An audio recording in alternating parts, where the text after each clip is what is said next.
Moje jméno znáte už, jsem webový designér, působím na volné noze přibližně 7 let, asi něco přes 7 let. Mezi mými klienty byli částečně jsou Škoda Auto, Orange, Skypicker a mnoho dalších. To jsou spíš takové jenom jména, který asi budete znát. Na úvod bych se vás chtěl zeptat, že tady všechno na volné noze, abych si udělal přehled trochu. A kdo je z vás grafik nebo webdesigner? Je super. A klient nebo kdo už zadával nějaký web, kdo už něco pod někom poptává? Super, dobře. O čem vlastně bude dnešní přednáška? Dnešní přednáška bude o tom, jak projít celkový proces ze strany designéra vůči klientovi. Jak přejít všem možným, nemožným tramotám, který tomu jakoby předcházejí. Je tam několik aspektů, který když člověk nepochytí hned od začátku, tak se dostane do spirály, ve které to může skončit až soudem.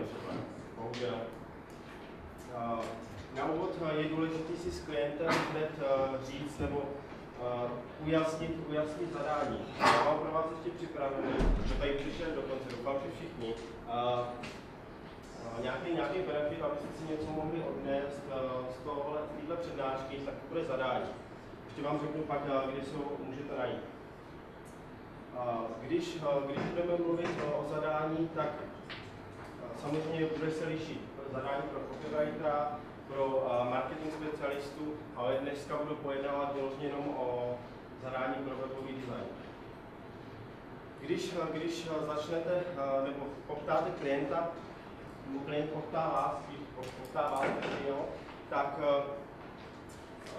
padá otázka vlastně, co chce. Většinou za váma přijde klient a řekne, já bych chtěl web a chci, aby vypadal podobně jako konkurence a aby tam akorát položky, hlavní stránka o nás, reference a tyhle věci. To bývá dost častý, hlavně u designérů, který nemají dostatek zkušeností na to, aby pracovali s tím klientem. Klient všeobecně neví, co chce, jo, a na vás jako na webových profesionálech mu ukázat tu cestu, proto on vás poptává, jinak by se to mohl svým způsobem udělat sám. Dneska v dnešní době už jsou dostupné řešení velice levně. A u vás se předpokládá, že ho to bude stát podstatně víc a že mu přinesete ten benefit. Když s ním budete pracovat hned na úvod, tak je důležité poznat jeho biznis, protože bude rozdíl, když klient bude mít stavební firmu nebo bude mít internetový e-shop. U těch stavebních firm je, nebo u všeobecně u těchto služeb, kadeřnice a tak dále, tak mnoho těch zákazníků vůbec neví, co je jejich unikátní nějaká hodnota, jo? Co je ta přidaná hodnota, která by se dala prezentovat na těch webových stránkách. Je důležitý prostě si s tím klientem sednout a dostat z něho ty základní informace, co je jeho unikátní prostě prodejní argument, díky kterému pak byste schopni postupem času nastavit celý proces hned od začátku a abyste mu přinesli ty potřebný benefit. Když většinou si vás klient poptává, abyste mu vytvořili web, který mu má přinést peníze. Byl jsem u několika projektů, kdy klient přišel za mnou, že mu dělal nějaký student web a že mu prostě nefunguje. I když byl relativně nějakým způsobem graficky navržený, vypadal i hezky, tak mu to nepřineslo. A on se ptal jako proč, když je hezký, tak nepřináší mi ty peníze. Lidi jdou hlavně po tom, jak to vypadá, ne? To je úplně až to poslední. Jakoby ten proces toho navržení začíná od vůbec vytvoření nějaké architektury celého konceptu, celého toho projektu. Jo. Dneska vás nebudu úplně zatěžovat tím, jak by se správně od úplného začátku měl navrhovat web po stránce UX, protože to bychom tady byli asi tak jako celý den. Jo. To není za 40 minut, to vám nedokážu všechno vysvětlit. Ale dneska jenom dojdeme k tomu, abyste byli schopni opravdu tomu klientovi hlavně i sami se jakým způsobem ošetřili a neudělali ty chyby. Tak co by vlastně mělo obsahovat to konkrétní zadání? Určitě první věc je, že web tvoříte, nebo web, lidi chodí na web, protože chtějí se něco dozvědět. Musíte si hned s klientem na začátku stanovit jasná pravidla pro to, aby vám dal obsah stránky. Je hrozný, když designéři kreslí web a všude spolu remixu. No, v dnešní době už jako vyskytuje se to bohužel, ale už je taková nějaká edukace těch designérů v tom, že už to tam necpou. Obsah je král, jo, protože vy díky tomu, že to navrhnete, že budete ohýbat ten design vůči tomu obsahu, tak se vám s tím daleko bude líp pracovat. Pak je důležitý si s klientem, když máte nějaký, já nechci úplně zavředávat v tom zadání, protože to je ten benefit, který vám pak na konci dám, kdy máte jasně popsaný, že musíte nejdřív s klientem projít nějaký základní informace o jeho biznisu, pak dojít k otázkám, kdo jsou jeho konkurenti, co se mu vlastně líbí či nelíbí a další marketingové podrobnosti. Když už máte nějakým způsobem s ním projítý kolečko, který se zaměřuje na to zadání, tak se dostáváte do fáze, kdy budete vlastně navrhovat ten web. A když ho začnete navrhovat, tak je to nejhorší, co můžete udělat, prostě říct, já to nějak udělám, řekni mi, jaký chceš barvy, tohle, a něco mu pošlete. Klient ve většině případů 50%, možná i víc, nebude spokojený, protože jste mu neřekli vlastně, co od vás může očekávat. Je potřeba si s klientem sestavit moodboard. Co to je vlastně moodboard? To je sloučenina nebo nějaké stanovení určitých grafických pravidel nebo grafického vzhledu, který budete definovat, nebo který vydefinuje tu celkovou práci a celkovou tu image, dejme tomu, toho webu. Vypadá to nějakým způsobem takhle. Všeobecně moodboard jako takovej nemá jasně stanovený koncept a jasný pravidla. Je to vždycky na toho potřebě zaprvé toho projektu a i potřebě toho designéra, jak ono to vyhovuje. Tady, když se podíváte, tak tady je jenom opravdu jednoduchý moodboard, který trval přibližně hodinku maximálně. Skládá se z několika webů, který mají jasně vydefinovat styl designu, čili flat design, který je v dnešní době jako hrozně moc populární a přibližně před 2 rokama, kdy přišel Apple se svým novým iOS, tak ten udal ten trend, který je teď nejvíc preferovaný a vyskytuje se prakticky pořád. Druhá část, nebo druhý moodboard, bude trošku špatně vidět, nahoře by měly být ještě nějaký texty a tak dále. Ten je propracovanější, ten už se vztahuje na celé nastavení i značky jako takový a u ujasnění si stylu. Je to na e-shop, s vínem, kdy jsme si vydefinovali, tady je napsáno jako příběh značky, nějaký jejich konkrétní brand drive, čili nějaký prodejní, nějaký argumenty svým způsobem, jo, kde ta značka chce působit nebo co chce vyznačovat. A tady barevnost loga, typografie loga, nějaký doprovodné věci, pak nějaký vlastně vyjadřování třeba maskota. Jo. Tady je v této části ukázaný několik možností, jakým způsobem by se dal nastavit ten maskot. Nakonec ve výsledku je to kos, který má v zobáku hrozný. Další věcí, když už si s tím klientem určíte nějakou vizuální stránku, tak musíte dbát na to taky, že pracujete třeba s klientem, který mu je 60-50 let. To se vám určitě stane, protože třeba majitele firm stavebních, nebudou asi 20letý nebo 30letý kluci, tak ti všeobecně jsou spíš stereotypní, nemají rádi moc třeba ten flat styl, ale mají rádi takovýto svoje něco svým způsobem stereotypní, co se drží určitých jakoby standardů a úplně moc nevybočuje. Zase, když budete jednat s nějakým 30letým majitelem firmy, tak ten bude přikloněn inovativním řešením, bude chtít po vás nějakou kreativitu a bude chtít tam vidět něco, co bude odlišné od vůči konkurenci nebo vůči všeobecně designu. Když už si s tím klientem projdete to vlastně, jakým způsobem by to mělo vypadat, může se vám taky stát, že ten klient za vámi přijde a řekne, no já už mám něco, co mi dělá předchozí grafik. Jo.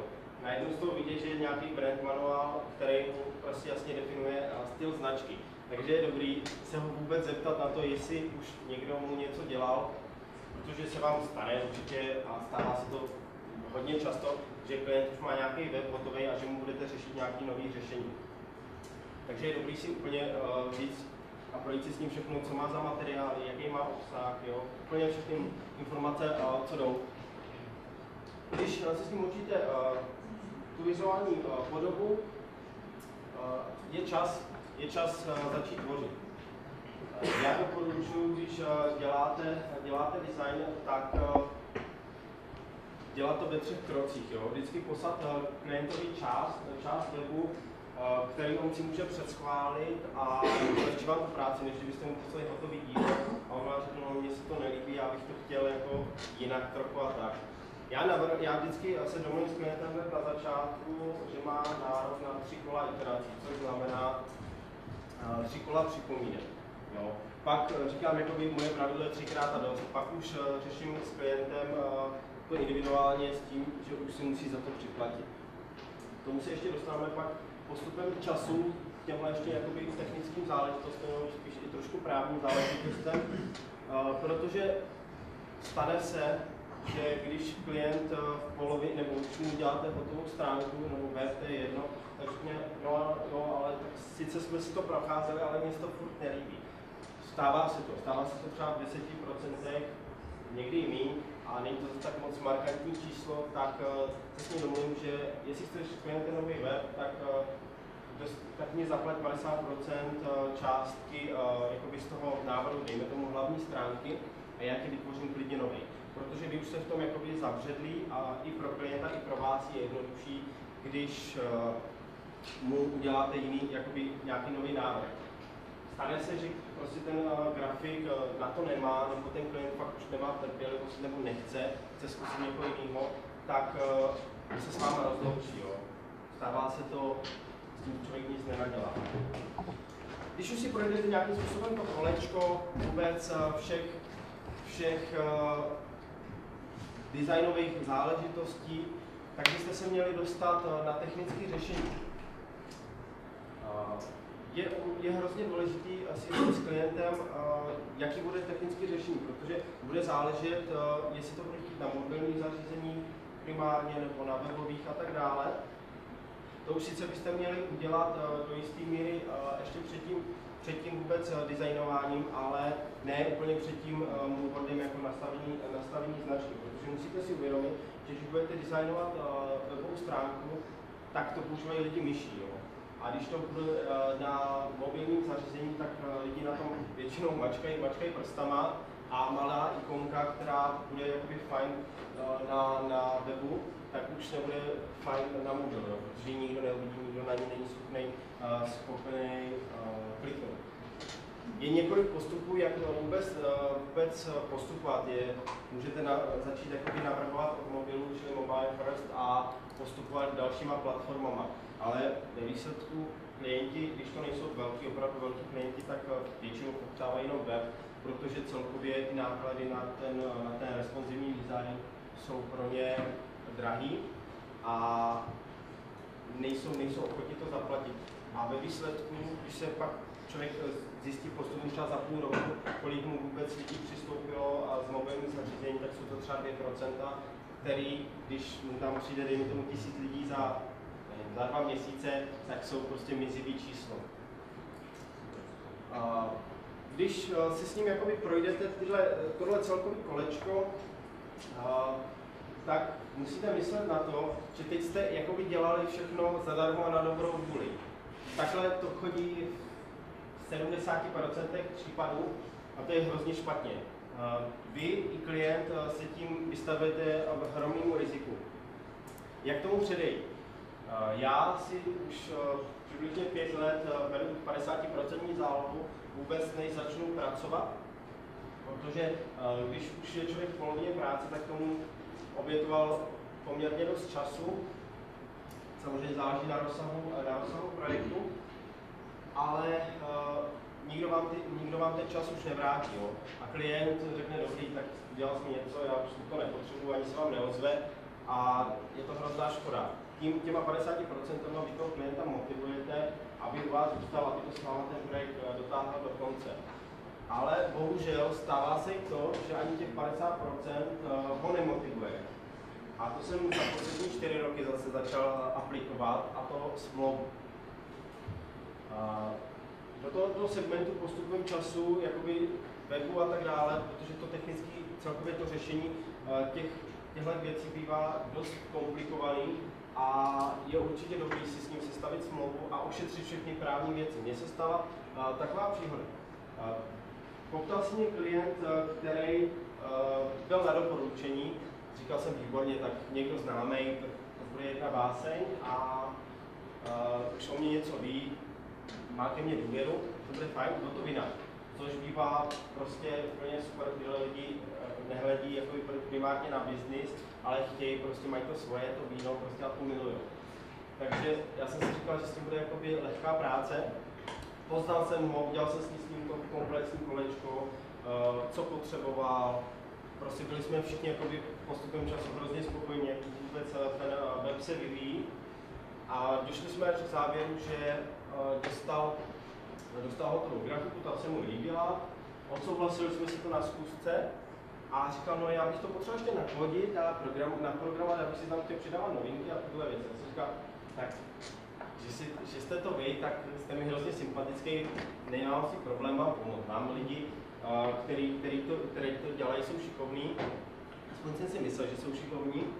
A nechal jsem to nakolovat kamarádem, poslali jsme mu to, já už jsem to bohužel neověřoval, jestli to vůbec jako funguje, jestli se to zobrazuje všude, nebo na prohlížečích a tak dále. A tam začal být problém. No, na několika prohlížečích se to špatně zobrazovalo, klient začal být nevrlej, začal být jako nasranej docela, že proč se mi to nezobrazuje, opravdu to, poslal mi A4 dokumentu, kde byly prostě kupa připomínek. Jo, v této fázi já už jsem pracoval zadarmo, upozorňuji. Protože svoje jsem měl hotový, ale díky tomu, že jsem prostě mu chtěl udělat komplexní řešení, tak jsem to neřešil. Říkal jsem, že bude šup a bude hotovo. Takže první problém byl s tím zobrazením. Udělal jsem několik oprav, já jsem to poslal zase kamarádovi, to do úpravy. Nějakým způsobem se to doladilo na nějaký určitý kompromis, který byl přijatelný jako pro obě dvě strany. A došlo na to, že chtěl ještě naprogramovat ten web, jakože by tam chtěl přidávat novinky a tak dále. To je taky docela velký úskalí, hodně lidí si říká, jo, udělejte mi tam novinky, já si tam budu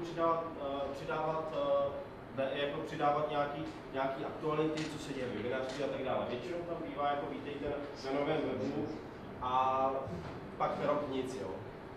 Takže si s ním jakoby snažte vyjasnit, v jakých časových horizontech tam bude ten obsah umísťovat, jestli na to někoho má, nebo to bude psát sám a tak dále. Jo, protože pak je to jako škoda, ten uživatel si myslí, že ten web jako nefunguje. Jo. Přitom jenom je to určitá chyba v procesu. No a tak jsem mu to nechal naprogramovat, nějakým způsobem jsme to splácali. Nějakým způsobem to dokonce fungovalo, ale chtěl se sejít, že to ještě probereme, že si ještě učíme nějaké věci. Říkal, jako jo, dobře, tak jako ještě ani nemám zaplaceno, tak musím se s tebou sejít, ale jestli musíte zaplatit. Začali jsme to řešit, vyšlo z něho, že jsem nakonec úplně moc nelíbí ten design, že obrázky, které tam jsou, které už jako předešlou schůzku schválil, tak že jsou moc tmavý, že tam je se ženou na svatební podkratova, že to jako úplně nevypadá moc dobře. Začal tam prostě do toho pindat několik x prostě připomínek. A pak začal s tím, jako začal se natyklat na mobil. Říkal, no ale jako to není responsivní, na tom jsme se nedomluvili. A on říkal, jak jako nedomluvili, to je jako normální, ne? Jako, že to bude na mobilní, jako to bude na mobilu. No, ne, kliente, ne. Vy jste chtěli jenom web a tak to je, ne? A to byl další problém. Já jsem klientovi vůbec nevymezil, co je jeho prostě, nebo vlastně co mu konkrétně já dodávám. Jo? Tohle je důležité si dát do smlouvy, co vy konkrétně mu dodáváte. Že web bude prostě statický, bude na webových stránkách jenom, nebude se zobrazovat na mobilech a tak dále. Jo. Tam začal být první problém. Takže jo, koukal jsem na to, seděli jsme asi v místnosti metr krát 2 metry a byl tam ještě se svým bratrem, který byl jakoby jeho společníkem. To bylo taky dost vtipný, že když přišli, já jsem ani nevěděl, že přijdou venku. Jsi říkal, tak to bych věděl, jak jsem si pozval nějakou posu.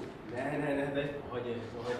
No tak jak jsme seděli, tak začal prostě, byl ten mobil, ty obrázky a začal šťourat do technického řešení.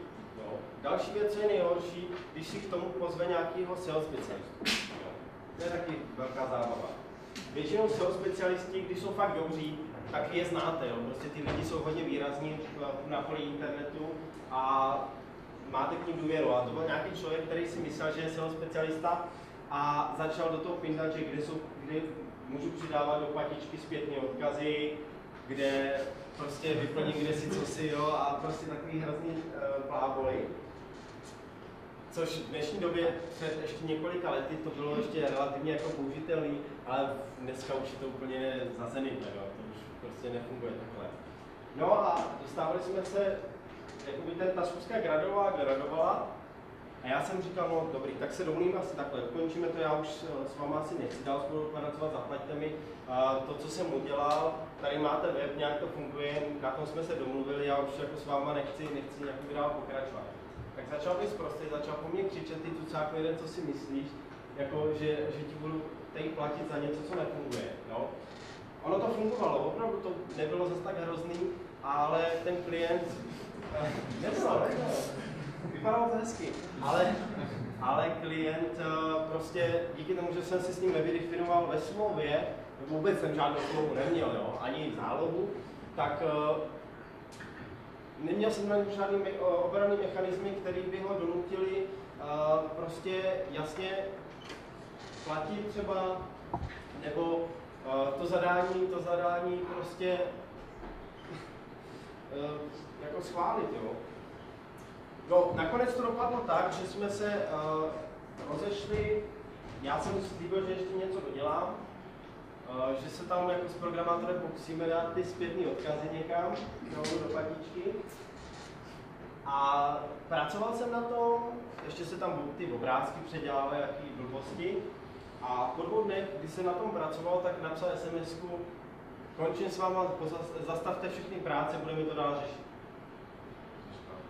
Co je? To je nějaký divný. Jak jsem mu volal, nezvedal telefon, jako s tím, jako nebyl jsem schopný toho klienta nějakým způsobem dohnat k tomu, aby mě vůbec reagoval nebo zaplatil, nebo prostě něco takového. Trvalo to asi taky 14 dnů a po 14 dnech jsem se už jako hodně nahněval, slušně řečeno, a začal jsem to řešit. Jediná moje záchrana v celém tomhle procesu byla úplně nevědomá, že aspoň mě dal neposlal závaznou objednávku do e-mailu. Díky tomu já jsem byl schopný aspoň jít za právníkem, díky tomu, že to byl dost šikovný právník, tak jsme něco se smolili, nějakou předžalobní upomínku. Na to nereagoval samozřejmě a ten jako výsledek byl takový, že jsme se dostali až k soudu. Ten soud proběhl docela zábavně. Řešili se tam prostě věci typu, jestli je to dobře udělané, není to dobře udělané, a nejhorší je, jako, když vám to jako řeší 60letý soudce, on jako, jestli je to dobrý nebo není. Bylo tam několik jako oplétaček, právních věcí a tak dále. Nakonec to dopadlo pro mě dobře, že soud uznal, že ten web splňuje určitý normy v tom daném roce jako standardu. Nechali si udělat dokonce nějaký posudek od znalce, jo, prostě, takže to bylo sci-fi a ve výsledku ten web celkovej, a to je to nejvtipnější a nejsmutnější na tom, stál 15 000. Takže on zaplatil daleko víc na soudních výlohách, prostě všech těchto věcech, za právníka mýho, jo, a tak dále. Takže, a pak mě nakonec dal i těch 15 000. Ale kdybychom si to objednali, nebo kdybych si to já ošetřil prostě právně, že mám si přepsanou smlouvu, kde je jasně vydefinovaný, co je dílo, že tam je záloha, že kdy se přidává dílo, za jakých podmínek, že mi musí dodat všechny podklady a všechny tyhle věci, tak jsem jako krásně z toho vybruslil a neměl jsem s tím vůbec žádný potíže.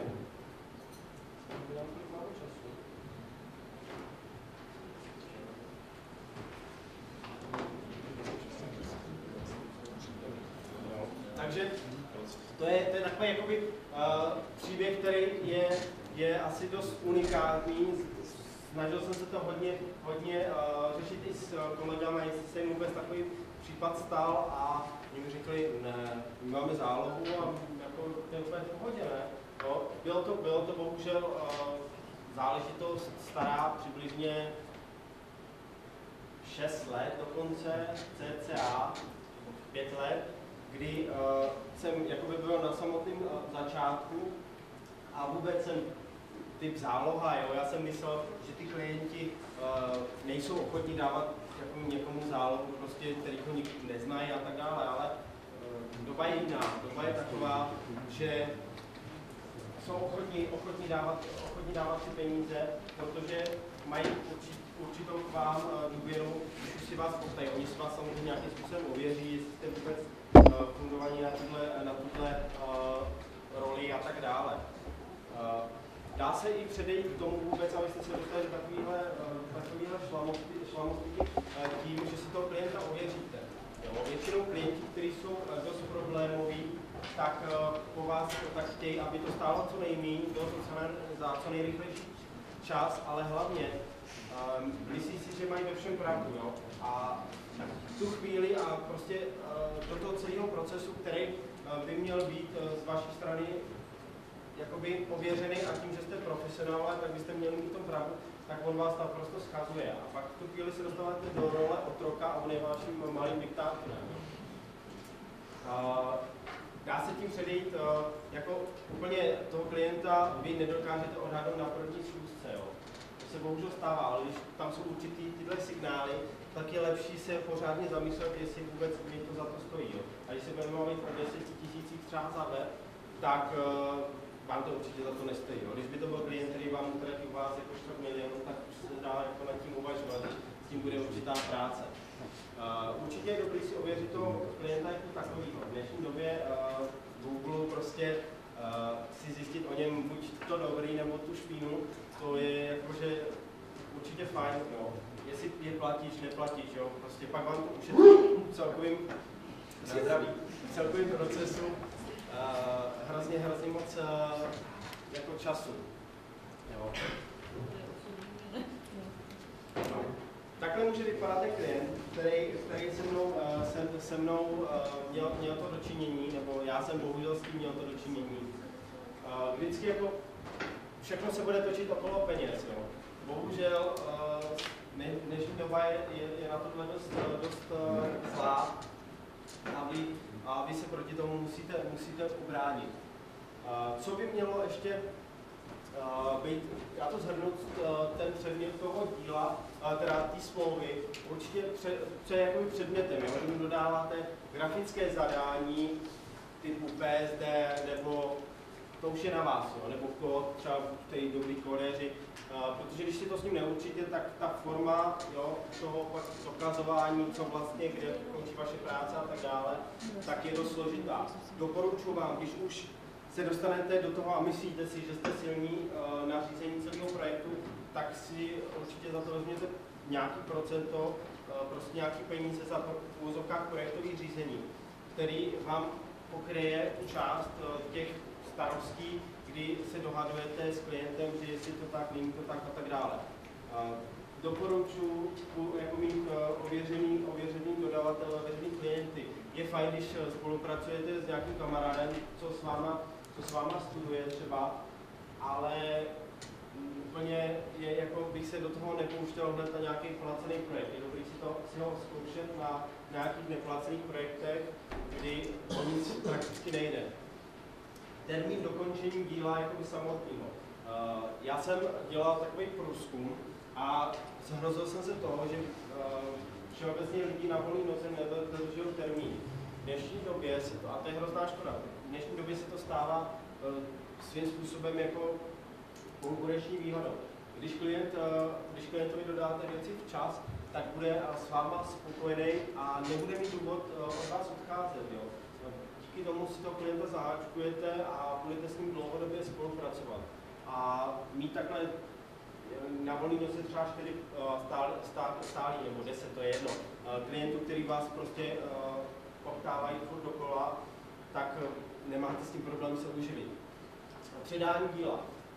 Předání díla jako takového je ošemetný, protože si řeknete asi, no jo, tak mu to pošlu v PSDčkách na e-mail, nebo dám někam do datovky, nebo něco, někam to umístím a je hotovo. Jo. To tak může být, ale když se zavážete na ten celkový jakoby projekt, tak tam už to tak jednoduchý není, že někomu pošlete něco, tam prostě díky tomu technickému řešení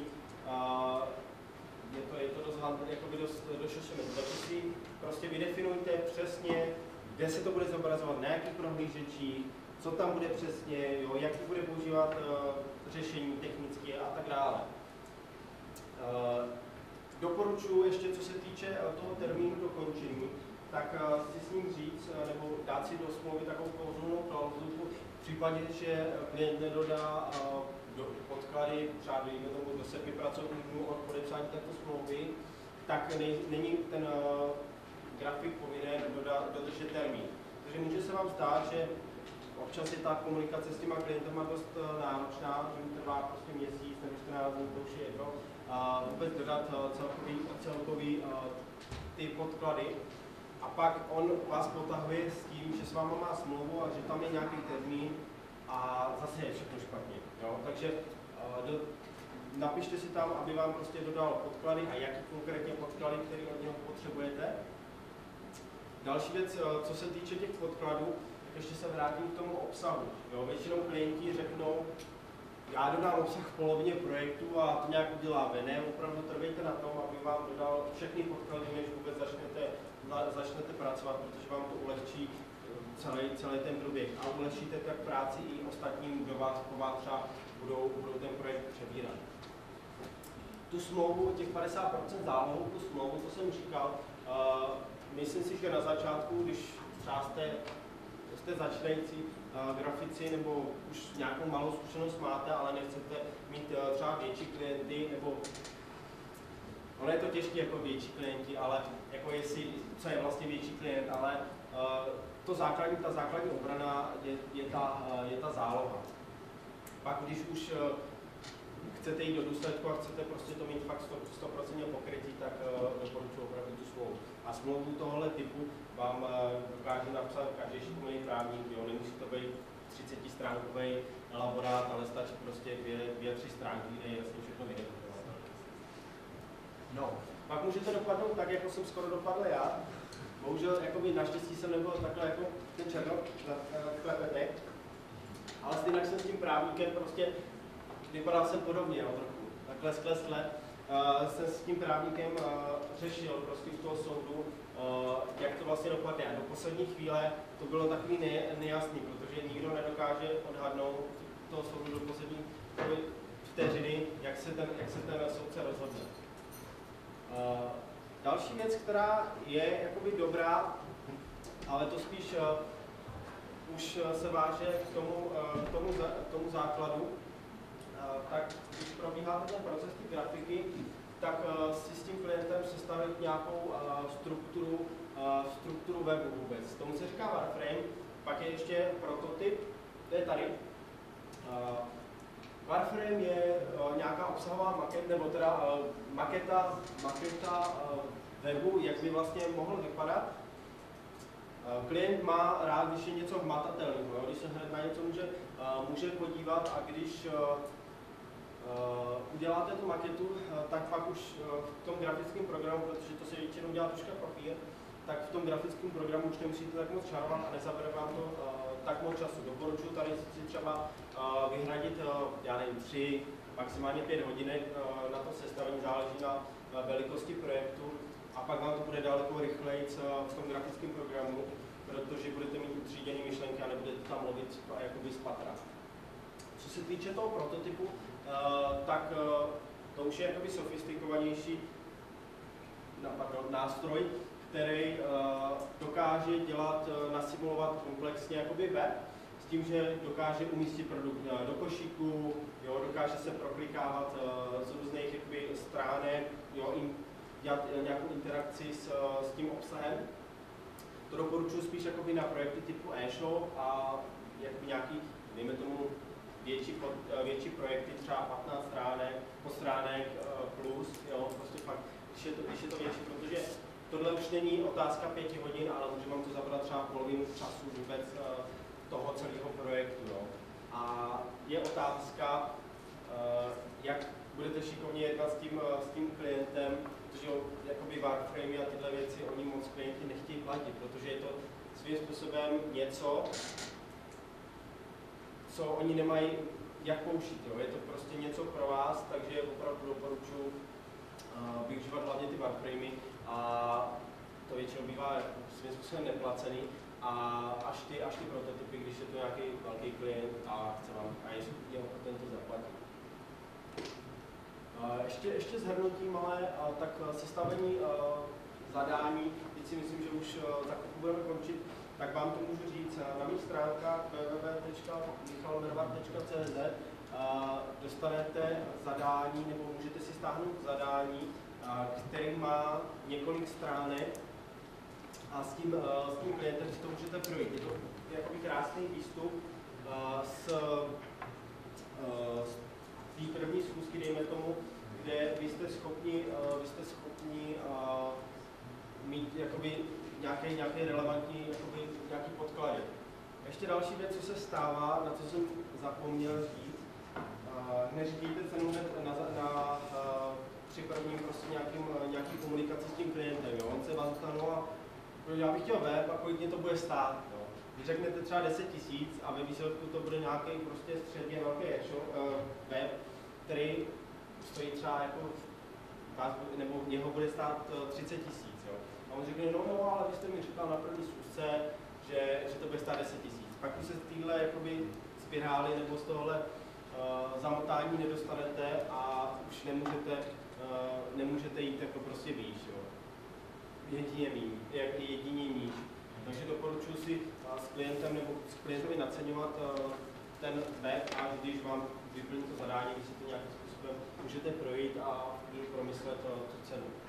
Pak 50% záloha, to už jsem říkal, smlouva.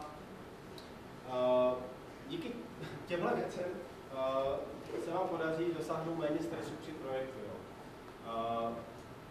Ten stres jakoby v celkovém třeba tomu průběhu v tom hrál obrovskou roli. Jo. Já jsem někdy, nebo jsem si říkal, jestli to vůbec má cenu s tím klientem řešit. Jo, bylo to 15 000, ale na tom projektu se strávil přibližně 3 měsíce a bylo mi škoda prostě ustoupit. Jo. Moje to bohužel nepřežilo a nechtělo se vzdát vůbec, ne, že by šlo primárně o ty peníze, ale spíš o to, že se mnou někdo chtěl jakoby vydrbat, to se mi vůbec nelíbilo.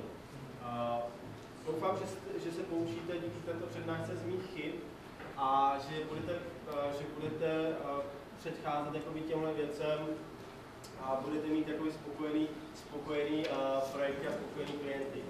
Kdybyste cokoliv chtěli se mnou ještě prokonzultovat, já tady budu přibližně hodinku ještě po této přednášce, takže spolu proti můžeme projít nějaké věci, které budete potřebovat a případně se mi můžete ozvat buď na Twitter nebo na mých stránkách je telefon přímo. To je za mě asi všechno, děkuji vám za pozornost a budu rád, když budete dodržovat nějaký pravidla a budou všichni spokojení, jak vy, tak děkuji.